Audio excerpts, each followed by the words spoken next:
Kalau memang asal kita ini Tuhan, Dia cuma yang ada, maka yang terlihat dari segala yang ada ini siapa? Hah? Allah juga, Bapak Ibu. Apapun bentuknya, apapun rupanya. Maka yang terpandang dari segala bentuk dan rupa, itu tiada lain adalah wujud Allah juga tuh. Jadi dalam bahasa kajinya, sifatnya itu banyak. Rupanya banyak, bentuknya banyak, wajahnya banyak.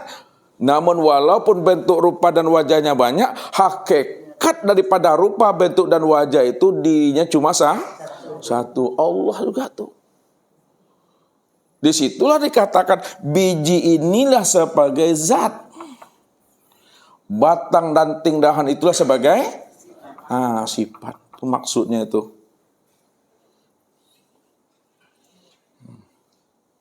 Nah, siapa yang tidak mampu memandang biji pada batang, tak mampu dia memandang biji pada daun, tak mampu dia memandang biji pada ranting, apa namanya itu Bapak Ibu?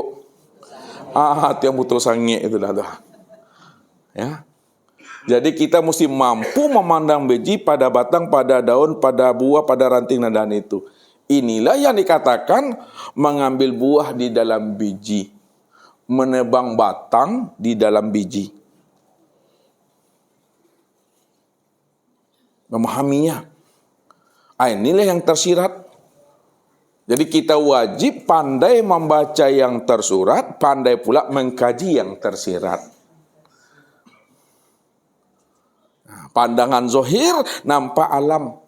Pandangan zohir nampak makhluk. Pandangan zohir nampak sesuatu. Pandangan batin tampak Allah. Yang nyata pada alam, nyata pada sesuatu, nyata pada makhluk. Maka alam itu maknanya apa? Alam itu maknanya alamat. Alamat untuk mencari dan menemui Tuhan. Inilah Allah katakan, sanurihim ayatina fil afaq wa fi anfusihim hatta yatabayyana lahum annahul haq. Kami telah memperlihatkan tanda alamat kami, wujud kami, kezohiran kami pada sekalian alam dan pada dirimu. Kenapa tidak kamu pahami, kata Allah. Akulah sebenarnya yang wujud itu pada segala yang ada. Namun sempurnanya wujud aku pada segala yang ada, itulah sempurna pada insan, kata Tuhan. Makanya di situ Allah mengajak kita berpikir. Apa kata Allah? Wa fi anfusikum afala tubsirun. Aku ini telah wujud menjadi rahasia dirimu. Kenapa tidak kamu pikirkan, kata Allah. Maka sebagai seorang yang ulul albab, Bapak Ibu, yang mana ketajaman rohaninya sudah benar-benar ketajaman yang sudah mendapatkan pancaran cahaya ilahi, dia tidak akan pernah tertipu memandang bentuk dan rupa, Bapak Ibu. Tapi dia mampu memandang di sebalik bentuk dan rupa itu tiada lain adalah diri zat itu semata-mata. Makanya Allah katakan, kulin zuru mazafis samawati wal ard. Kulin zuru mapis samawati wal ard.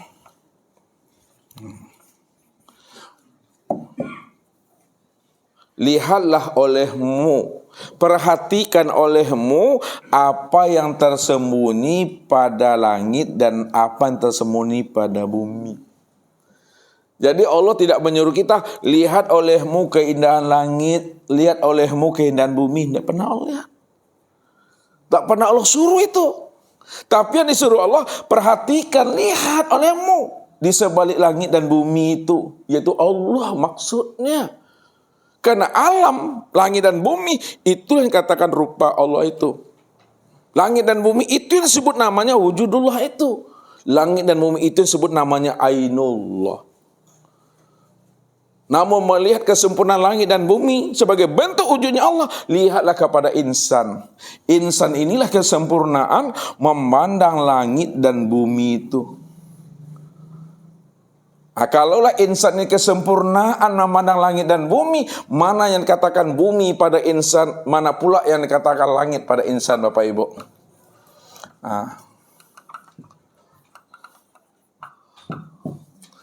Bumi pada insan yang mana? Inilah yang disebut namanya tubuh. Sedangkan langit pada insan, itu yang ruh tuh. Di situlah dikatakan Allah itu di langit. Apa maknanya Allah itu di langit itu? Apa makna langit itu? Makna langit itu tinggi. Jadi orang yang bisa melihat Allah di langit adalah orang yang berilmu tinggi. Ilmu tinggi itu ilmu makrifat.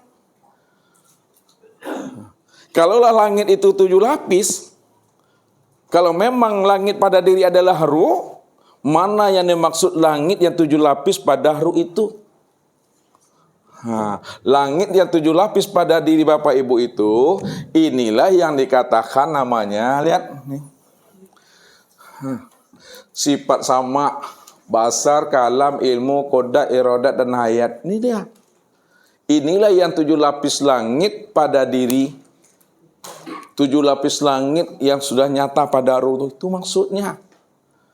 Maka orang yang bisa menembus 7 petal langit, orang yang sudah memahami sama basar, kalam, ilmu, koda, iradah, dan hayat, disitulah dia bisa menemui Allah. Karena yang sama tuh dia, yang basar tuh dia, yang hayat tuh dia.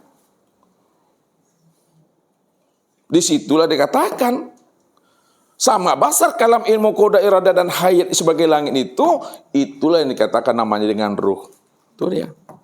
Apa kata Allah? Wa yas'alunaka 'anir ruh Quli ruh min amri rabbi. Mereka bertanya kepada engkau, hai Muhammad, tentang ruh. Katakan, hai Muhammad, bahwa ruh itu adalah urusan aku. Makna hakikatnya, mereka bertanya kepada engkau, hai Muhammad, tentang ruh. Katakan, hai Muhammad, bahwa ruh itu tiada lain adalah aku, itu Allah.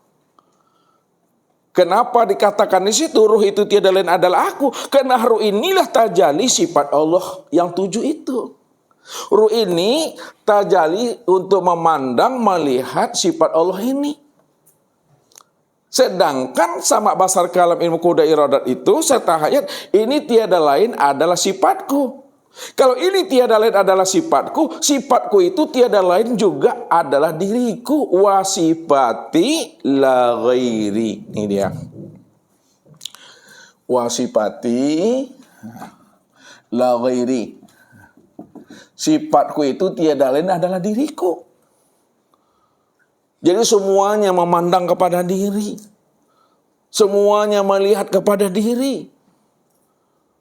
Kalaulah semuanya memandang dan melihat pada diri, maka senterlah diri itu. Resik diri itu ke dalam, Bapak Ibu.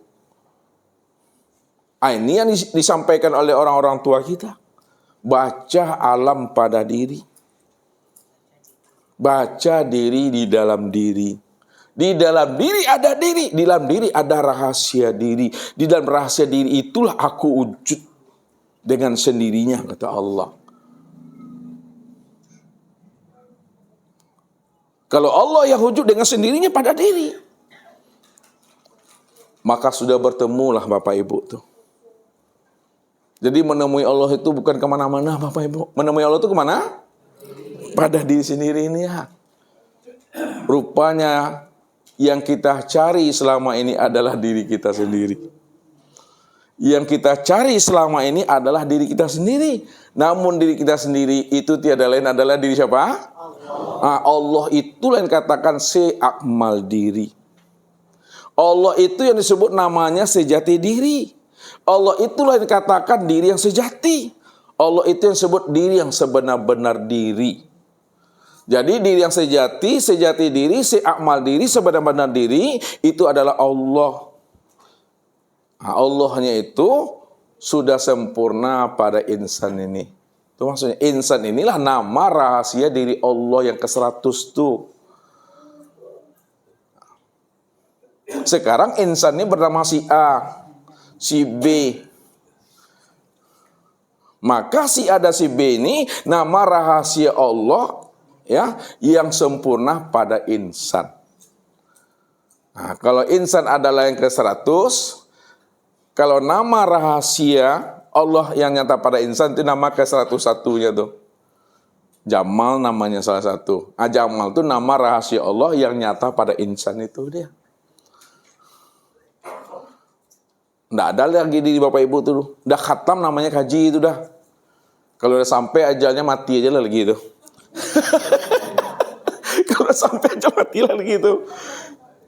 Iya, sampai aja mati lagi itu. Namun apa yang terbetik, apa yang terlintas pada diri Bapak Ibu di saat detik-detik ajal itu? Apa yang terpikir pada diri Bapak Ibu ketika mau mati itu? Ya, apa yang terpikir lagi Ibu? Kalau boleh diitikotkan kalau mati, apa yang terucap tuh? Aku Allah, diriku tiada. Siapa yang mengatakan aku Allah tuh? Allah yang mengatakan innani anallah. Aku ini Allah. Namun diri aku ini Allah, diriku itu sebenarnya tiada. Nih.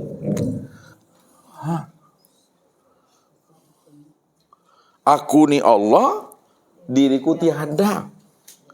Itu yang kosong tuh yang tidak bisa ditunjuk-tunjuk. Atau maksudnya yang tidak bisa disebut-sebut. Kalau diitikotkan juga seperti itu. Kalau ingin melafazkannya dengan kulima la ilaha illallah.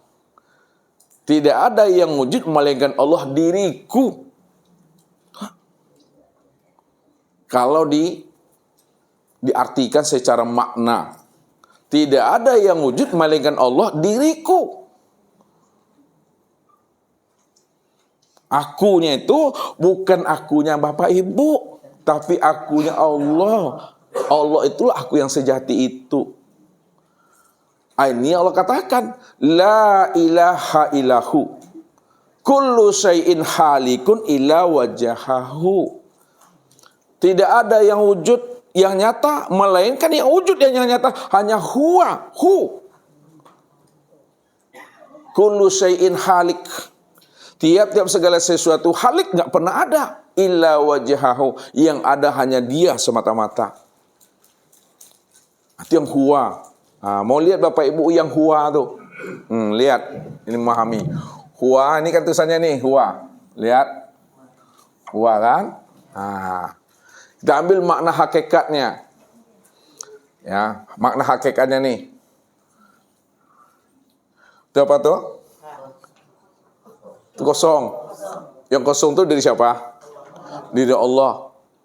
Ya, Allah tuh dirinya tuh. Yang kosong tuh. Sekarang yang kosong tadi, yang betul-betul huwa, dia zahir. Lihat dia zahir. Wa itu wujud. Maka dia wujud. Wujudnya itu yang Muhammad nih. Jadi ketika dia wujud disebutlah namanya Muhammad. Ketika sudah nyata bentuk dan rupanya disebutlah namanya dengan Adam itu. Makanya Adam Muhammad Allah itu Esa dia. Disitulah katakan huwa dia aku maknanya tuh. La ilaha illahu. Tidak ada yang wujud dan nyata melainkan hu.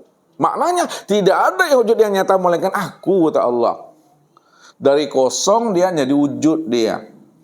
Wujudnya itulah sebenarnya ya yang disebut namanya Muhammad. Makanya Muhammad ini adalah kenyataan untuk memandang nyatanya wujud diri Allah. Ini orangnya. Sadari, pegang itu Bapak Ibu. Megangnya dengan iman. Betul-betul isbatul yakin. Megangnya jangan ragu, jangan bimbang Bapak Ibu. Kalau kita bimbang dan ragu, siapa diri kita yang sebenarnya? Apa kata Allah? Wa mayyartadi minkum andini payamut fahuwa kafir. Barang siapa yang bimbang dan ragu tentang rahasia dirinya adalah Allah. Ragu dia Allah yang dirinya. Dirinya ini nyatanya Allah. Tak percaya dia, mati dia di dalam ketidakpercayaan itu matinya kafir. Disitulah kita pegang. Rahasia sejati diri kita itu tiada lain adalah Allah itu sendiri. Nah, setelah kita paham bahwa sejatinya diri Bapak Ibu adalah Allah, maka rahasiakanlah diri Allah itu pada diri masing-masing. Itu maksudnya. Rahasiakan diri Allah itu pada diri masing-masing. Jangan dikatakan Allah itu diri Bapak Ibu, jangan disebut diri Bapak Ibu itu Allah. Allah sebutlah Allah, diri Bapak Ibu sebutlah diri Bapak Ibu. Walaupun diri Bapak Ibu disebut diri Bapak Ibu, namun hakikatnya diri Bapak Ibu sudah paham, itu tiada lain diri Allah itu sendiri. Gunakanlah bahasa syariat itu. Syariat yang telah bermakrifat. Jadi makrifat itu dibungkus di dalam syariat itu. Nah, jadi sembunyikanlah Allah itu pada diri masing-masing. Lepas kita daripada kesyirikan itu namanya. Itu sudah sempurna Bapak Ibu. Melihat buktinya aja nanti lagi itu. Ya, kalau Ustadz mati, lihat nanti sama Bapak Ibu. Kalau Bapak Ibu mati, Ustadz biarkan aja.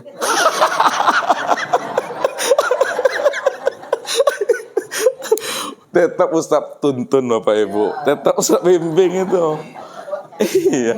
Makanya mesti yakin itu. Ya. Jadi ada ikatan batin Bapak Ibu sama Ustadz. Di sinilah kita mesti tanggung jawab guru mursyid itu dunia sampai akhirat Bapak Ibu. Itu tanggung jawab guru mursyid dunia sampai akhirat. Menuntun ruhani daripada jamaahnya itu bagaimana ruhani jamaahnya mampu bermakrifat, berliqa, bermusyahadah, bermuwajahah sampai fana dia ke dalam wujudnya Allah itu. Di sinilah Allah katakan, yauma nad'u kulla unasin bi imamihim. Wajib kita ini punya guru mursyid. Apa sebabnya wajib? Karena nanti di akhirat kata Allah, yauma nad'u kulla unasin bi imamihim. Di akhirat itu nanti kami akan panggil dirimu sesuai dengan guru mursyidmu masing-masing. Sesuai dengan pembimbingmu. Kalau kita hidup di dunia ini tidak ada guru mursyid, tidak ada pembimbing, nanti sampai di akhirat itu pelongo-pelongo. Bingung Bapak Ibu, orang ngumpul dengan gurunya, awak apa senamiang saya? Lihat tuh senamiang tuh. Tidak ngerti. Niang saya tuh, bingung di situ. Makanya wajib kita ini berguru. Itu maksudnya. Karena guru itu yang akan membimbing dan menuntun kita. Jadi guru kita itu betul-betul guru mursyid. Yang sudah mengenal Allah sempurna zahir dan batin itu Bapak Ibu. Dihantarkannya akan diri kita ini. Maka ini yang dikatakan oleh Nabi. Kalau kamu menjumpai seseorang, yang mana seseorang itu mampu membimbing kamu, menuntun kamu untuk bisa berliqa dengan Allah, temuilah seseorang itu walaupun kamu datang kepada dirinya dengan jalan merangkak, tertata-tata, pakai tungkiknya lumpuhnya Kalau memang diri kita mampu dihantarkannya untuk bisa berliqa dengan Allah, temuilah dia sebelum ajal kematian itu datang. Supaya apa? Supaya kita ini benar-benar selamat dunia dan akhirat itu. Maka itu wajib bagi diri Bapak Ibu. Wajib kita membimbing dan menuntun anak-anak kita ini untuk bisa wusul kepada Allah. Apalagi tugas suami, tugas ayah. Berat Bapak Ibu. Bukan hanya mencukupkan makan, pangan, sandang itu. Tapi mesti mampu membimbing anak-anak dan suaminya, istrinya, untuk sampai kepada Tuhannya itu. Itu tugas kita. Kalau kita ingin satu kompleks, satu perumahan nanti di akhirat itu. Ya. Maka ketika kita sudah menemui seorang guru mursyid, ambil ilmunya itu dengan ikhlas. Dengan adab dan dengan barokah. Ini yang diajarkan oleh Rasul kepada kita. Kenapa? Karena dengan jalan berkat, adab Bapak Ibu. Lihat ilmunya. Kalau kita ambil jalannya dengan adab, adab inilah yang akan menghantarkan kita untuk mendapatkan berkat dirinya. Berkat tuh. Kalau kita sudah mendapatkan berkah daripada dirinya, berkah guru itu yang mengantarkan kita untuk mendapatkan syafaat Nabi itu. Nah, siapa telah mendapatkan syafaat Nabi itu pula lah jalan wasilah kita untuk mendapatkan rahmatnya Allah. Kebalikannya, siapa yang ingin mendapatkan rahmat Allah, dapatkan syafaat Nabi. Siapa yang ingin mendapatkan syafaat Nabi, dapatkanlah berkat guru. Untuk mendapatkan berkat guru, hendaklah kita beradab dengan guru itu. Ini yang diingatkan oleh Rasul kepada kita. Man zaro aliman faka'anna mahzaroni. Barang siapa yang telah berkunjung bersilaturahim kepada gurunya, sudah sama dia berkunjung dan bersilaturahim dengan aku. Man sofa aliman faka'anna mahsofahani. Barang siapa yang sudah berjabatan tangan bersalam dengan gurunya, sudah sama dia berjabat tangan dengan diriku. Man jalasa aliman faka'anna ma jalasani fid dunia. Wa man jalasani fid dunia yaumal qiyamah fil jannah. Siapa yang satu hamparan duduknya dengan gurunya, si hamparan duduknya dengan mursyidnya, sudah sama artinya dia duduk sehamparan dengan aku di dunia. Siapa yang duduk sehamparan dengan aku di dunia, di akhirat dia juga sehamparan dengan aku, kata Allah. Inilah jalannya Bapak Ibu. Ya, sehingga dengan cara kita mendapatkan adab tadi itu dari dirinya, sebenarnya kita ingin mengambil barokah itu. Barokah ilmu. Supaya kita mendapatkan syafaat Nabi supaya kita sampai kepada rahmat Allah itu. Disitulah dikatakan oleh Allah melalui Rasulnya, al ulama warasatul anbiya itu. Ulama itulah pewaris Nabi. Ya. Walaupun Rasulullah telah meninggal dunia, Rasulullah telah wafat, Nabi dah ditutup, namun pewarisnya ada. Pewarisnya itulah ulama tadi. Yang ilmunya langsung dihantarkan Allah ke dalam dadanya.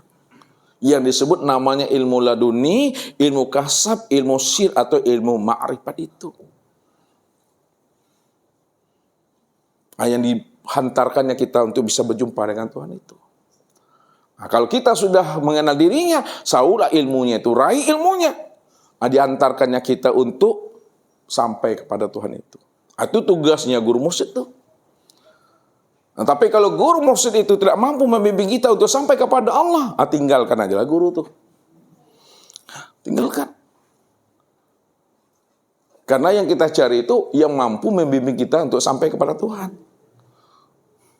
Tapi walaupun dirinya adalah guru mursyid, namun dia tidak pernah mengaku dirinya itu sebagai guru mursyid. Kenapa? Karena memang dia nggak pernah ada sama sekali. Guru mursyid itu adalah Allah. Ini Allah katakan, wa mayyudlil falan tajidalahu waliyan mursyida. Barang siapa yang tidak diberi Allah petunjuk, tidak dapat hidayah, kemanapun dia pergi untuk mendapatkan hidayah dan petunjuk, tak ada satupun yang bisa memberi hidayah dan petunjuk kecuali waliyan mursyida. Kecuali adalah wali yang mursyid. Wali yang mursyid itu Allah. Allah yang wali yang mursyid.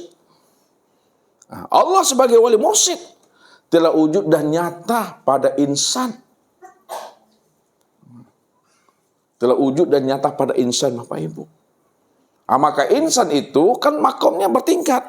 Ya, carilah. Nah, lihat Ustaz buka jalannya. Insan ini, ya, ada yang baik perangainya, ada yang buruk perangainya. Maka carilah insan yang baik perangainya. Insan yang baik perangai, tahu baik perangai itu? Yang baik akhlaknya tuh. Nah, yang baik, insan yang baik itu, carilah insan yang baik lagi soleh. Soleh. Insan yang soleh. Insan yang soleh itu di atasnya lagi carilah insan sebagai al-ulama. Karena di atas insan yang soleh itu makom itu adalah ulama. Kenapa? Al ulama warasatul anbiya. Insan yang ulama itu dialah pewaris Nabi. Nah, ulama itu di atasnya itu yang disebut namanya aulia. Nah, ulama sebagai kekasih Allah. Nah, di atas ulama kekasih Allah makomnya itulah para nabi. Tuh Bapak Ibu, para nabi. Nah, nabi itu berapa banyaknya itu? 124.000. Di atas nabi itu adalah rasul. Rasul itu berapa? 315. 315. Dari 315 itu, pilih lagi yang terbaiknya. 25. Yang 25 itu pilih lagi yang terbaiknya. 5. Yang 5 itu pilih yang terbaiknya 1. Siapa yang 1 itu Bapak Ibu? Itulah Nabiuna Muhammad sallallahu alaihi wasallam. Namun Muhammad itu dikaji lagi. Ada Muhammad secara hakiki, ada Muhammad secara majazi. Lihat. Hakiki dan majazi. Ya. Karena kesempurnaannya tadi kepada Muhammad. Di situ Allah katakan, laqad kana lakum fi rasulillahi uswatun hasanah liman kana yarjullah. Barang siapa ingin berjumpa Allah, maka jadikanlah Muhammad itu sebagai contoh dan teladan buat dirimu. Maka jalan untuk menemui Allah adalah Muhammad. Namun Muhammad itu ada Muhammad yang hakiki, ada Muhammad yang majazi. Muhammad yang hakiki itu, ini yang dikatakan namanya dengan Nur Muhammad. Itu yang hakiki itu. Ya, Nur Muhammad itulah awal mula penciptaan. Nur Muhammad itulah awal mula kejadian. Sebelum adanya langit dan bumi, sebelum adanya Arsy, Kursi dan Mahfuz, sebelum adanya sorga dan neraka, maka Nur Muhammad itulah awal mula penciptaan itu. Innallaha khalaqa qabla syai' nurun nabiyyuka min nurihi. Sesungguhnya Allah menciptakan sebelum adanya sesuatu. Itu adalah Nur Muhammad. Nur Muhammad itu berasal daripada dirinya, dari zatnya. Maka Nur Muhammad ini yang disebut namanya bagian daripada diri Tuhan. Wajah alulahu min ibadi juz'an. Bahwa sesungguhnya Nur Muhammad itu bagian daripada diri aku itu Tuhan. Karena dia adalah bahagian daripada diri Tuhan. Nur Muhammad itulah disebut namanya Ainullah. Nur Muhammad itu disebut wujudullah. Karena dia adalah Ainullah dan wujudullah. Nur Muhammad itu yang katakan Habibullah itu. Dialah yang pertama kali melihat dan menyaksikan Allah itu. Dia yang pertama kali. Ini yang hakiki. Yang majazi itu yang bertubuh. Itu Nabi Muhammad Sallallahu Alaihi Wasallam itu. Sekarang beliau sudah wafat. Walaupun beliau sudah wafat, namun kenalilah Muhammad yang hakiki itu. Muhammad yang hakiki itu adalah Nur Muhammad. Nur Muhammad yang hakiki pada diri Bapak Ibu itu yang mana pada diri Bapak Ibu? Ruh ini yang sebut tuh. Muhammad yang hakiki pada diri Bapak Ibu itu yang ruh itu. Qad ja'akum rasulun min anfusikum. Telah datang kepada kamu seorang rasul dari dalam dirimu sendiri. Seorang rasul dari dalam dirimu sendiri. Itu adalah ruh. Ruh inilah yang katakan namanya Nur Muhammad. Nur Muhammad itulah tajalli sifat Allah.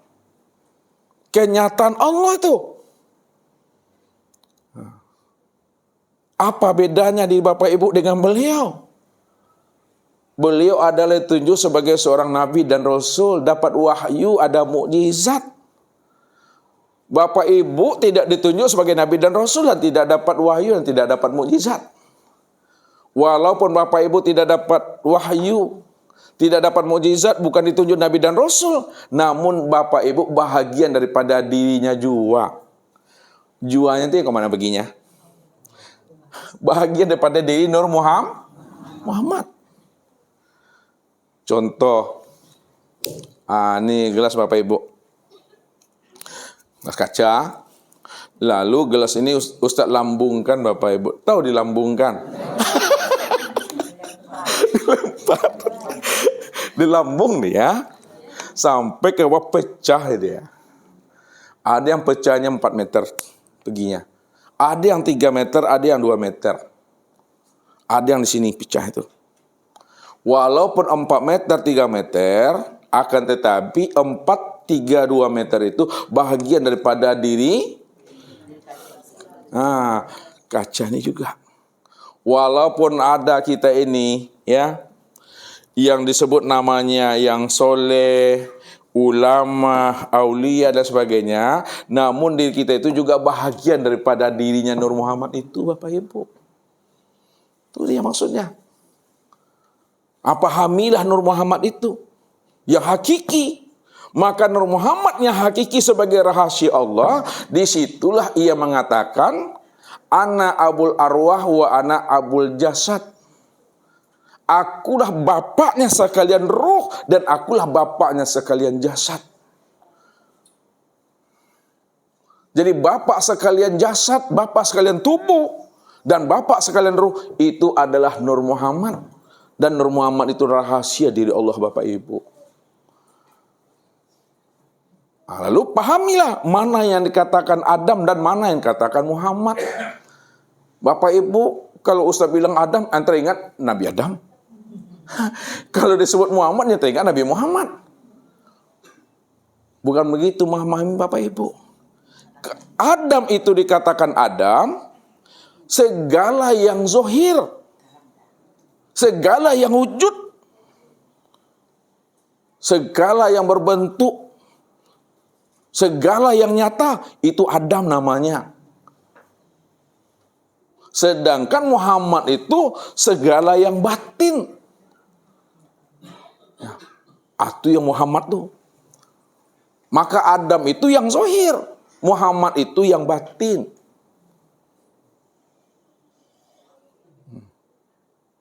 Sekarang pemahaman Adam dan Muhammad itu adalah sebagai rahasia diri Allah.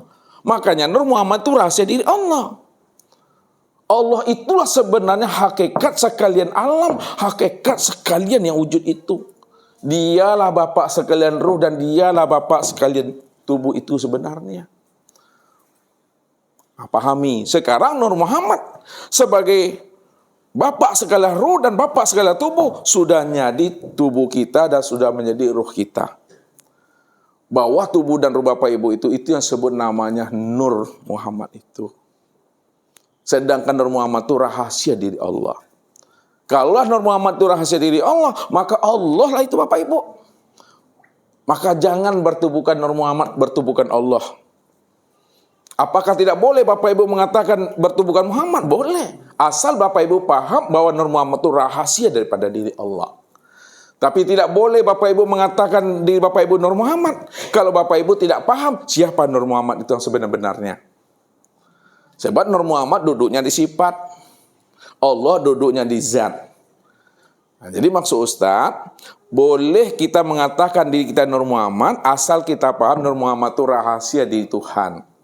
Tidak boleh kita mengatakan diri kita Nur Muhammad kalau kita tidak paham Nur Muhammad itu siapa yang sebenar-benarnya. Nanti jangan bertuhan kepada Nur Muhammad pula. Nur Muhammad itu rahasia Allah, Allah yang sebenar-benarnya itu Bapak Ibu.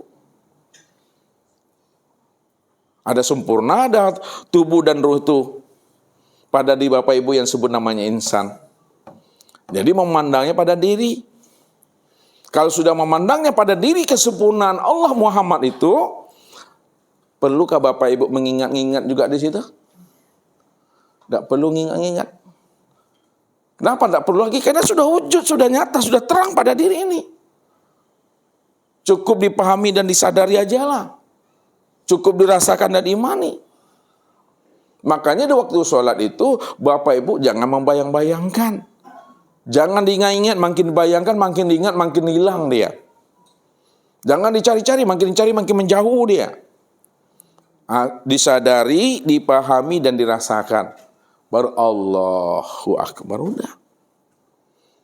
Dia yang takbir, dia yang berdiri tegak betul, dia yang ruku, dia yang sujud, dia yang duduk. Tidak ada kita di situ lagi. Itulah kesempurnaannya. Makanya betul-betul kita ini berdiri tegak betul. Ini berdiri namanya. Yang tegak betul itu itikot. Siapa yang sebenarnya berdiri itu? Ya dialah tuh. Siapa yang sebenarnya ruku? Dia tuh. Siapa yang sebenarnya sujud? Dia tuh. Siapa yang duduk? Dia tuh, Bapak Ibu. Maka tak ada di kita lagi. Dia tuh yang mengatakan, Kif ya Muhammad, ana rabbaka usolli. Berhentilah engkau Muhammad yang mengatakan, engkau yang berdiri, yang ruku, yang sujud dan yang duduk di waktu sholat. Ana rabbaka usolli. Akulah Allah, Rabb, Tuhan yang sholat itu Tuhan. Begitu terang dan jelasnya Allah membukakan rahasia diri kita. Supaya kita jangan mengaku diri kita adalah diri kita. Diri kita bukanlah diri kita. Diri kita inilah bentuk lain daripada rupa dirinya. Rupanya Bapak Ibu ini bentuk lain daripada rupa diri Tuhan itu. Akulah dirimu, dirimu bukan aku. Dirimu bentuk lain daripada rupa diri aku. Akulah sebenar-benarnya dirimu, dirimu itulah nyatanya akan aku, Tuhan. Jadi tidak ada pengakuan di situ. Tidak ada lagi di situ ngaku Allah jadi Allah, tidak ada. Karena kita nggak pernah ada Bapak Ibu. Ada terang nih Bapak Ibu. Sudah lihat Allah kan? Sudah saksikan Allah kan? Aku pun udah panik dah. Itu saja Bapak Ibu yang dirahmati Allah. Mudah-mudahan dengan kajian ini kita mampu mengenal dan memahami siapa sebenarnya sejati diri kita ini. Ini yang wajib kita pahami itu sebelum datangnya ajal, sebelum datangnya kematian. Dan ini adalah tugas, tanggung jawab sebagai seorang guru mursyid untuk membimbing dan menuntun jamaahnya untuk bisa bertatap wajah dengan Tuhannya ketika itu dirinya hilang di situ. Billahi taufiq wal hidayah. Wassalamualaikum warahmatullahi wabarakatuh.